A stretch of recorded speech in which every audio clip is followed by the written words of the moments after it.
Today, I'm going to be building my first Fantasy Premier League team for the 23-24 season. And I'm going to run you lot through it with me. Okay, just a disclaimer before we get into the team picking. I am not an FPL expert. You know, I'm not a super stats nerd. So, please, this is just off my opinions. Please don't get mad at me for the people that I'm choosing. This is just my own opinion. And also, do not look at the names that are on screen right now. I literally clicked auto pick and then cleared it so that I could have a full squad, cleared squad, so that we can build this fresh. Because I built a team last night, but I'm gonna change it, you know, just for this video. And I was thinking about it a lot last night. I'm gonna change it. So without further ado, let's get into the first 3 picks, which are the big money moves. Okay, these are the first 3 massive signings I'm bringing in. I'm bringing in Trent Alexander-Arnold, I'm bringing in Mo Salah, and I'm bringing in Erling Haaland. If Liverpool are back like they're supposed to be, Trent's going to be key. We saw in the last 10 games of the season what he can do from that right-back role in terms of output. Salah, he has a thing for scoring on opening days. I think if he scores, he'll be the first player to score on like 7 consecutive opening days, which is crazy. And Liverpool are starting off their campaign against a Chelsea squad that still needs to gel. So I think they'll actually have quite an easy opening game. I know Chelsea can surprise everyone, but you know, this Chelsea squad still doesn't very much know each other. They've had a lot of people leave and a lot of new faces have come in. So they need that. They need to gel, and I don't think that gel will come by the first game of the season. And then of course, Erling Haaland. Everyone had him from game week 1 last year. Everyone's going to have him from game week 1 this year.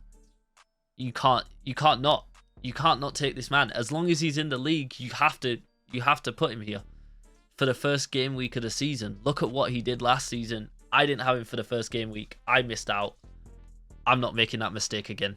For the goalkeepers, we got David Raya and Mark Travers. Travers just there for the bench. I'm not really going to use him too much unless Bournemouth are playing like relegation and Brentford have a really tough team. But yeah, David Raya, highest point scorer last season. We're going to take him this season. He's crucial for Brentford. You know, their defense isn't the best. They rely on him quite a lot. So I'm going to pick him. It'd be stupid not to. You know, stay away from the Allisons, the Edersons, the guys that don't really pick up many points for saves and stuff. This guy will. Brentford can keep a clean sheet. They have the ability to keep a clean sheet. So I'm going to take him. Another player absolutely key last season. Pervis Estupiñán.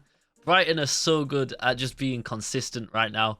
And he was very good last season. So I'm going to take him along with the next 2 players who were also very good last season. Sven Botman and Dan Burn. You know, Newcastle kept a lot of clean sheets.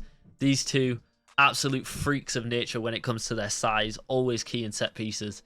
You know, they can pick up points here and there for goals. And if Newcastle kick on like they did last season, then these 2 are going to be absolutely massive point scorers. And the final player to complete the defense is going to be Anthony Robinson, the American man from Fulham. Seems to have secured that left-back place at Fulham. Quite cheap and can be decent. He's probably going to spend a lot of the season on the bench, but he can be decent in some games. Inputs with goals and assists. So we'll put Anthony Robinson. Always a good option for the bench. Right, we've completed the midfield. We got Jared Bowen. The way he ended the season last season, I'm pretty sure he got pretty good points. 145 points last season. Not his best points total, but still a good points total last season. Karu Matoma adding to that Brighton strength in the team. You know, 138 points last season isn't too bad at all. Andreas Pereira, another Fulham player. He takes set pieces, goals and assists coming from him. So, and especially if Fulham can manage to keep a clean sheet, the extra points are always good with that. And then Douglas Luiz might be a funny one, but he got 142 points last season. He's 5.5 million. And Aston Villa have strengthened quite well currently. They just brought in Pau Torres as I'm recording this. And I feel like Unai Emery's team is just going to kick on and be better. And you can obviously see that Douglas Luiz is a key player in this Aston Villa team. So he might just get better. These quite cheap options, but very key options to picking up points consistently, I believe. If West Ham continue the way they ended last season, if Brighton continue the way they played the whole of last season, if Fulham continue to overperform, and if Aston Villa just get that little bit of extra strength, these are going to be flying in points week in, week out, in my opinion. And then we have completed the attack with Darwin Núñez, probably my crazy shout. I don't know, I feel like this season he started to learn English, he knows the language, he's settled well. I feel like he'll kick on. But Cody Gakpo down here, as you can see, is also 7.5 million. So if needs be, we can swap the two. I'm going to pick one of those two. And then Yohan Wissa, a man who was very impressive off the bench last season for Brentford. With the absence of Ivan Toney, if they don't sign a replacement, he's going to be the key man. And this is really his time to shine and show the world what he's got. He's very impressive. He's very, very, very impressive. Very good last season. He had that goal against Liverpool that broke my heart. But I really like him. And I think he can do a lot this season. So I'm going to go with Yohan Wissa. Even though I could have gone for someone like Dominic Solanke.